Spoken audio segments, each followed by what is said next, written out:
From the station working for you, this is WRTV News at 6, streaming now.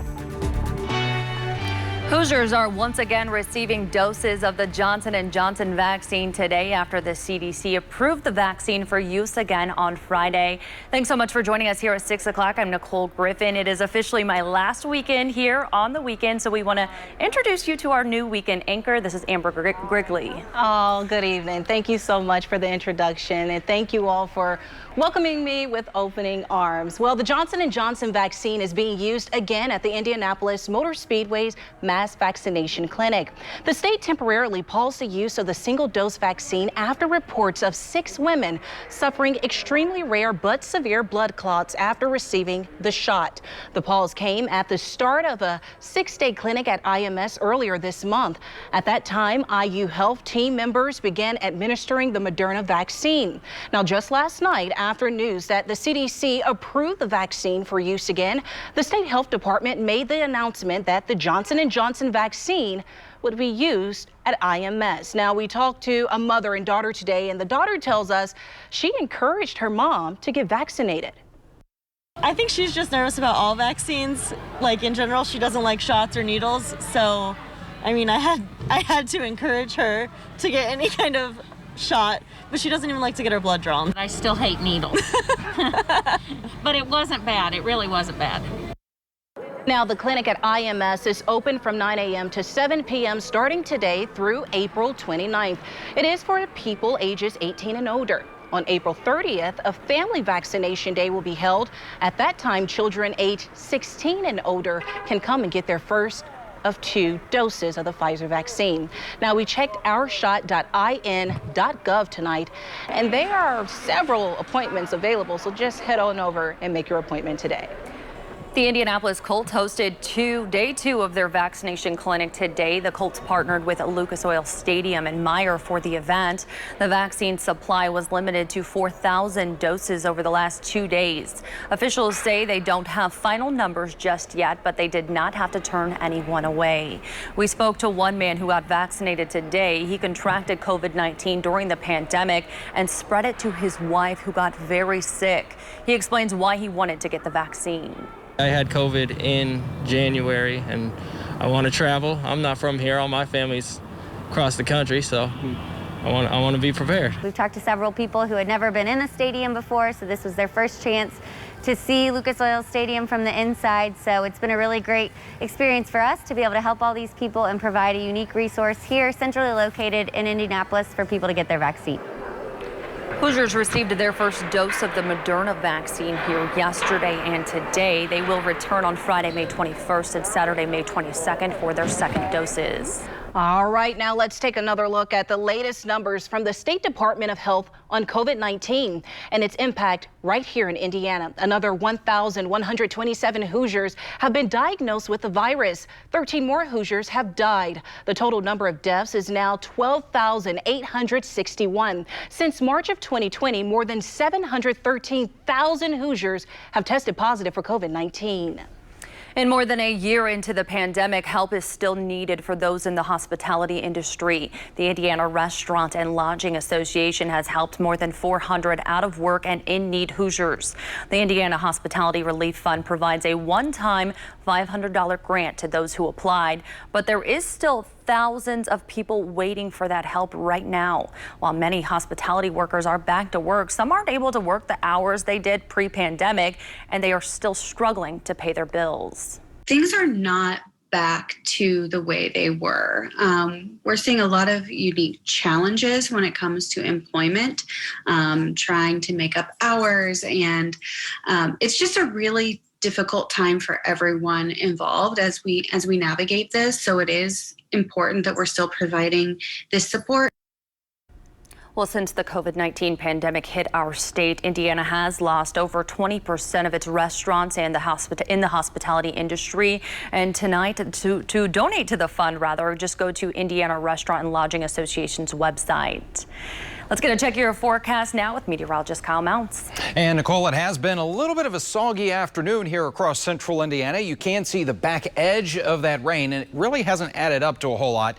Most areas a 1/10 of an inch of rain or less. Where we've still got a band of showers from around Marion, Indiana, back through Kokomo, Logansport. This will slide to the southeast, but again, it's going to be very light. You can see those rain chances really dropping off here.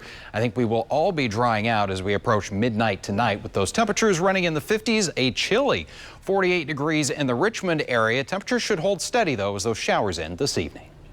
Kyle, thank you. Address and suggest. Those were the two main goals during a youth-led virtual roundtable this afternoon on student mental health, spearheaded by Indy teens.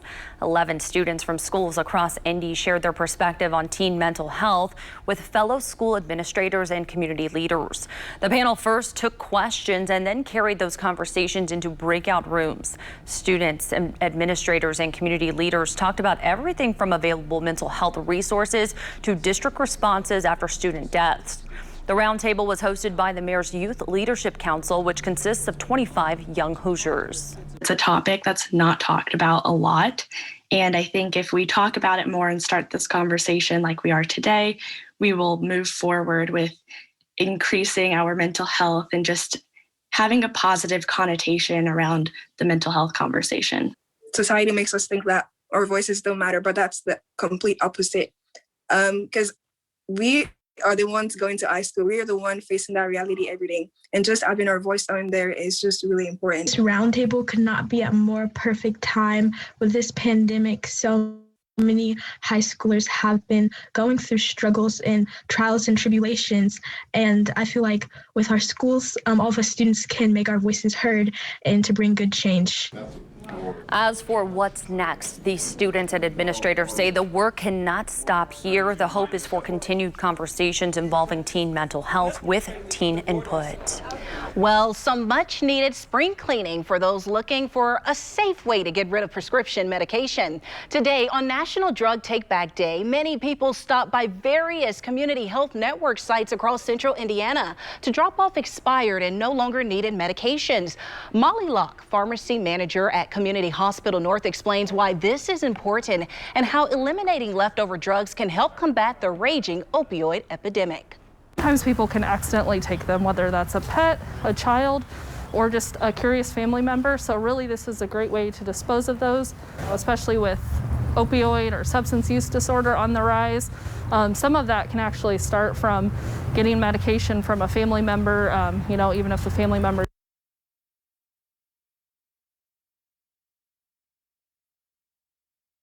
127 pounds of medication were collected overall. The legislature is done with its work, but they are not done for the year. While they did pass that massive budget, our Ray Steele tells us there are a few things that did not make it through the General Assembly this session.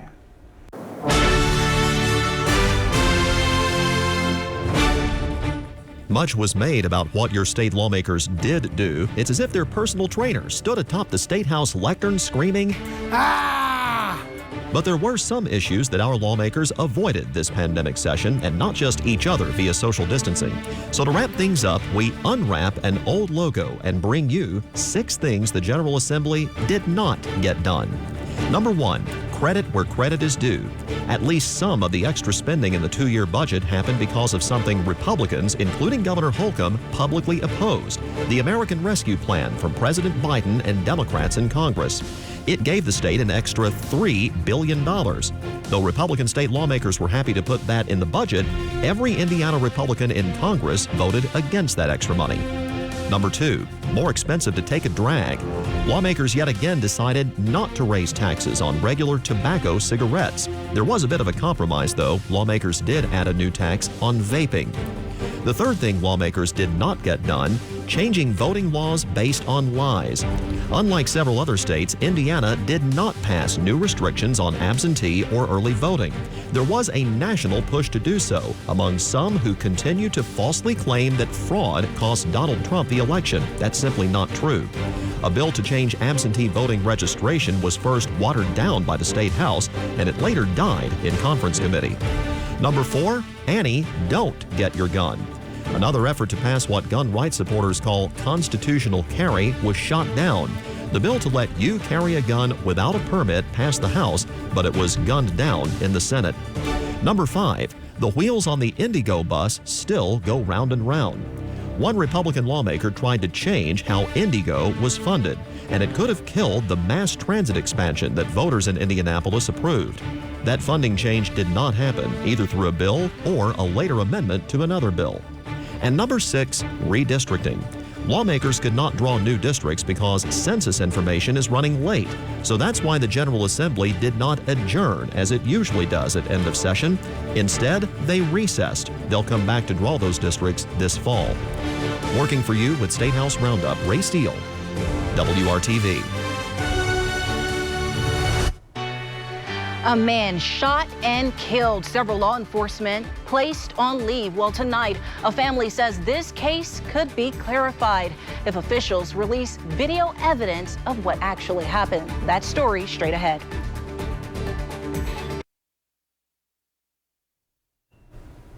Welcome back. Protesters have been demanding the release of police body camera footage following the shooting death of Andrew Brown Jr. in Elizabeth City, North Carolina. The city council held an emergency meeting on Friday, and tonight officials say a letter will be delivered on Monday asking for the release of that video. Well, here's ABC Andrew Dimbert with the latest. Because these children are left without a father. The family of Andrew Brown Jr. speaking out publicly on Saturday. He left a close and tight family. I just want justice.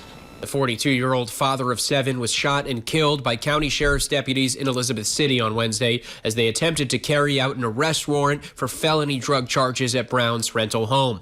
Witnesses say when Brown attempted to drive away, officers opened fire. Law enforcement on scene advising shots fired, need EMS. You're responding on TAC 3 with EMS. Special advised EMS has got one male, 42 years of age, gunshot to the back. 7 sheriff's deputies involved in the incident have been placed on administrative leave. 3 others not involved have already resigned, and the department says their departure has nothing to do with this incident. The city council called an emergency meeting Friday afternoon. If any of my deputies broke any laws or violated any policies that come out through this investigation, they will be held accountable.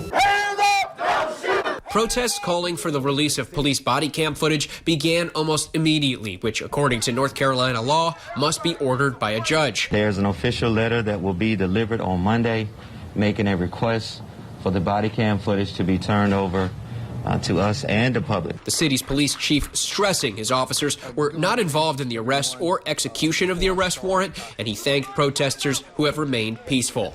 We're not going to allow any unlawful protests. We will stay vigilant, and we ask the community to remain peaceful as you have. City officials promising accountability and transparency will be at the forefront as the investigation moves forward. Andrew Dimbert, ABC News, Washington. Not a very bright day here across central Indiana, but things are looking a whole lot better for the second half of our weekend. Right now, though, got to get through those clouds that we are socked into. They're fairly low out there as well. Some patchy fog, as we'll have some more very light showers scooting through the area. 52 right now in the Circle City. We got 54 in Crawfordsville and Muncie, and just 50 degrees right now in the Columbus area. Here's a look at the satellite and radar. We had one band of showers around Bloomington into Richmond. That's really falling apart. Just a couple of sprinkles in the Richmond area at this point, and we'll see if this band can hold together. That'll be kind of the last push that will bring in some isolated showers. We check out TrueCast here at 7:30 this evening. You can see a few of those light rain showers around Liberty, Connorsville, and Richmond. There's that narrow band through Hendricks County around Danville and Avon here about 9 o'clock tonight. That's when we could see a couple of additional showers around Indianapolis, Anderson as well. We go into the overnight. We start to see those clouds breaking apart a little bit. So temperatures that hold steady for us this evening will drop back into the lower 40s, about 42 degrees. So slightly below average. We should be in the middle 40s for that overnight low. Checking out TrueCast Sunday morning, the clouds scoot back in here pretty quickly. So we will start off with more clouds than sunshine, but I think as we go into the early afternoon hours, even by the late morning, western portions of the state will get in on some brighter skies, a lot more sunshine, and then we'll see more clouds kind of scooting in by tomorrow evening. So kind of in and out of the cloud cover tomorrow, but it will certainly be brighter than what we had today. 47 for you tomorrow at 10 a.m., 52 at noon, and with that sunshine, we'll get back back into the upper 50s to lower 60s for an afternoon high. So not too far from where we should be here for the end of April. 64 in Bloomington. A little cooler, though, around Logansport, Peru at 56. We'll call for a high of 62 in Indy. And then temperatures going to continue that climb here into the early part of the week. In fact, by Tuesday, we'll be knocking on the door of a record high. As we have our temperatures the next few days here, we'll go from 62 tomorrow, 75 on Monday, 82 there on Tuesday. The record high is 84. That'll be followed by some scattered showers, a few thunderstorms developing on Wednesday. Showers are likely for us on Thursday, and temperatures kind of holding their own in the 60s as we start the month of May next weekend. We'll be right back here on the News at 6. Welcome back. As COVID regulations ease for businesses and sporting events, people are coming across one major problem: getting there. There is a massive shortage of rental cars. Well, major rideshare companies are offering big incentives for drivers so they can overcome their own shortages. Dan Grossman shows us the boost existing drivers are seeing. You're your own boss. So it's really quite great. If there was ever someone to be with as you let the world fade into a blur. Endless stories. On the golf course, Jerry, do you have another Uber story? Jerry McKissock would make for the perfect companion. The one that comes out the best is the woman who screamed for 27 minutes. He is no stranger to the most eccentric of strangers. And it was just a great ride. I'll never forget her. She's a wonderful lady. Or to the idea that his retirement hobby is making him about as much as his former career. It's been extraordinary. The expectations was to replace the money I was making when I retired. And it's 3 times that. When the pandemic slowed every facet of our lives, car manufacturers were not spared. According to the International Organization of Motor Vehicle Manufacturers, production last year dropped 19% in the U.S. Some in the industry called it the worst crisis to ever impact the automotive industry. The drop in cars led to a drop in rental availability. Models in rental company lots were older and they were scarce. And if you absolutely had to rent, prices were inflated. Trying to stop for lunch is virtually impossible. All of those drops have led to a rise in Jerry's profits as more people rely on rideshare services instead. Here's his pay stub for 46 hours on the job last week. You've got 2 miles to go on your ride. They are dinging you to do another ride. It doesn't hurt that Uber and Lyft have promised massive incentives to overcome their own shortages. Drivers stopped driving because of slower pandemic business, which hasn't helped accommodate the nearly 80% rise in demand last month, according to both Uber and Lyft as businesses reopen. I had a gentleman yesterday that took almost 4 hours to get an Uber, and he was happy that I was available. To help meet the demand, Uber said it will spend $250 million in incentives to drivers. My first week, I only worked like 3 days, and I earned over about $562. And then the next week, it bumped up to over 11, and last week it was over 1,300. Jerry will be the last to complain as it's allowed him stability in a time when many are still searching for it. I'm Dan Grossman.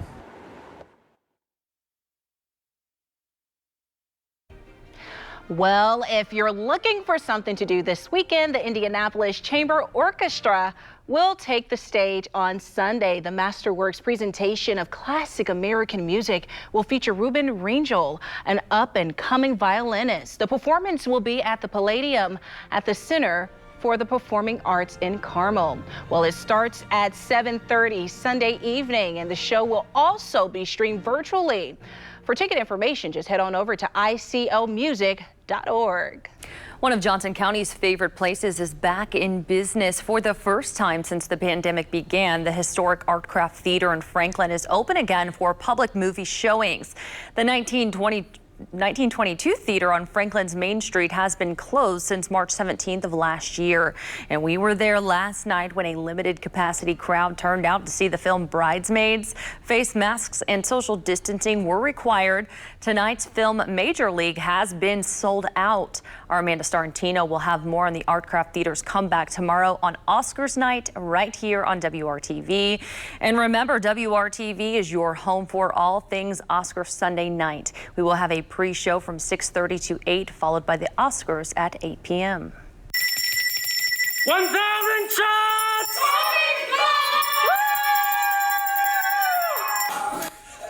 Well, the pace of COVID vaccinations has been slower in Canada than the U.S., but every shot is still a cause for celebration for some workers at a Toronto pharmacy celebrated after administering their 1,000th dose of vaccine.